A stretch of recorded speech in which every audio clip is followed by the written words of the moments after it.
What's going on, everybody? I get a lot of questions about conjugate training because the internet has led me to believe I'm the only person on earth that has used Westside's methods and principles and conjugate training to be, relatively successful with training raw for the most part, and then not being on drugs, which is ridiculous. But it seems to be pretty apparent that's a general consensus on the internet for, the group of people this kind of training works best for. So there's two things I think primarily that people fuck up with conjugate training in general.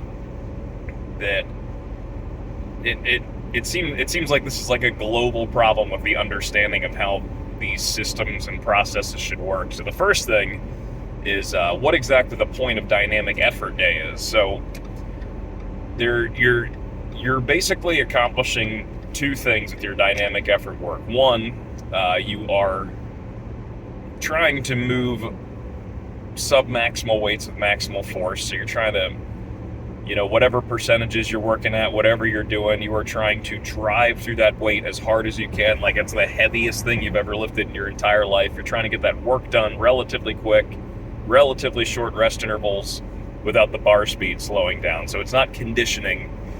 It shouldn't be anything you're failing at or anything like that.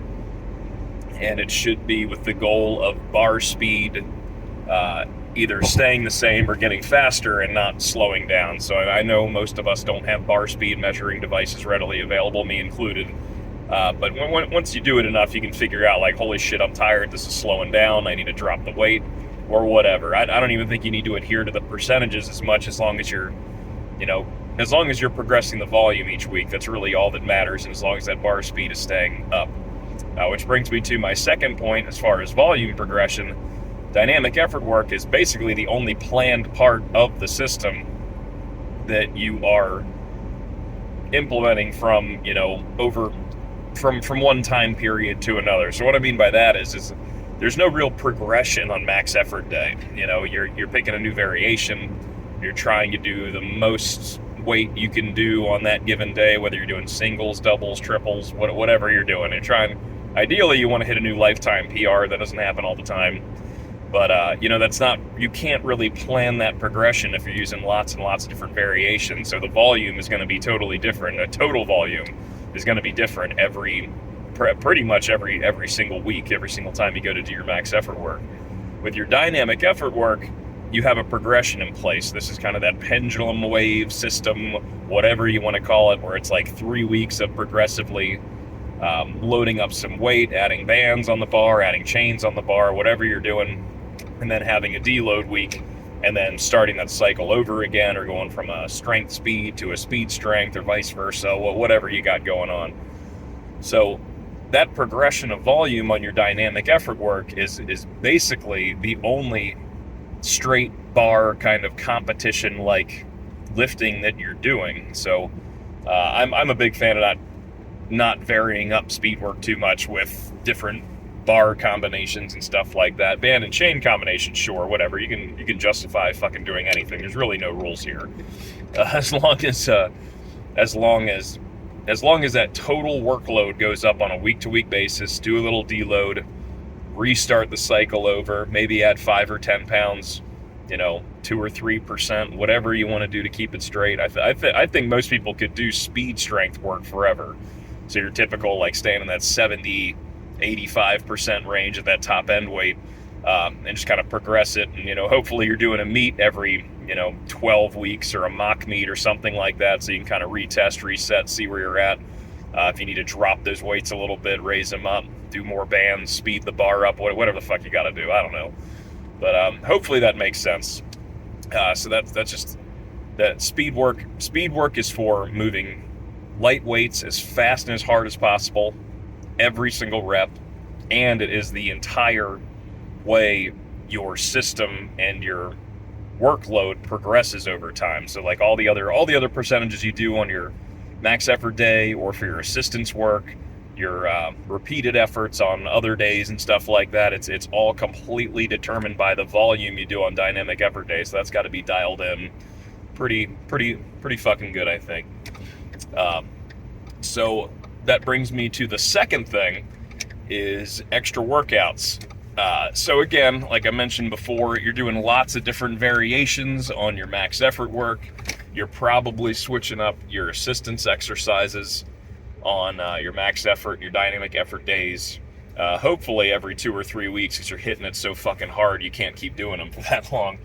And then so that doesn't leave a lot of time to really focus on a certain muscle group or a certain movement or something like that. So the whole purpose of the extra workouts that you're doing is to build this general base of strength, your general physical preparedness. I'm sure everybody's heard that little mantra before and everything. But that work you're doing on your extra workouts is your general work, is your aerobic base, is your conditioning base, is your muscular endurance base. So it's always really general exercises. Get in there 30, 45 minutes, pick 4 or 5 little teeny tiny exercises, bang them out. I know the way I like structuring them, I like to pick stuff that I really suck at. So like, for example, my extra workout, one of my lower body extra workouts this week was it was a little bit longer than I like it to be, but I wanted to do a lot of different stuff. I'm trying to get my knee to not be fucked up anymore. So I drug a sled, like a medium weight sled, for like 10 trips of, it was about 60 yards or so back and forth, forward and back. And then went to the gym, did about 100 standing hamstring curls, did about 50 lying leg raises over the course of a couple of sets. Did some shrugs, did some really light lat work, did some grip work, did some direct lower back work on a back extension machine for probably about 100 reps of varying kind of tempos and stuff, and like pauses occasionally in different spots. And that was about it. So like that is super general work. That stuff alone isn't going to get you any stronger, but if you're varying exercise as much as you're kind of changing those leverages by adding, bands and chains, switching bars out, doing different angles and stuff like that, you have to have general work that you're consistently doing. That's the whole point of those extra workouts. So those need to be in there.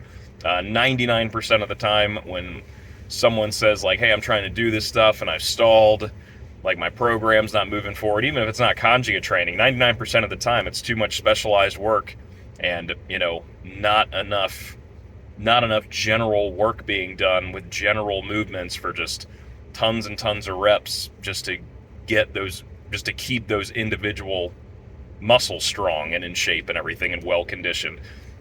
So I hate to use this like completely beat to death analogy here, but it's like a pyramid. The wider your base is, the taller the pyramid can be. So if you consider that base your aerobic capacity, your general conditioning, the taller that pyramid can be. So a lot of times stalling on any program or any system, I really don't understand how every single program doesn't have at least some like body weight movements on off days, 12, 24 hours later, some extra core work, some just like lying Supermans and push-ups and hip bridges and shit like that. I don't understand why that stuff's not prescribed for everything, because that general movement pays dividends later on. The more you can do it and the faster you can get through that work, and the better in shape you get and the stronger those muscles get. So I'm just kind of rambling a little bit. I've not had enough coffee today. So I didn't crash the car again, PR. But yeah, hopefully that all makes sense. Feel free to leave any questions underneath. Let me know what you think.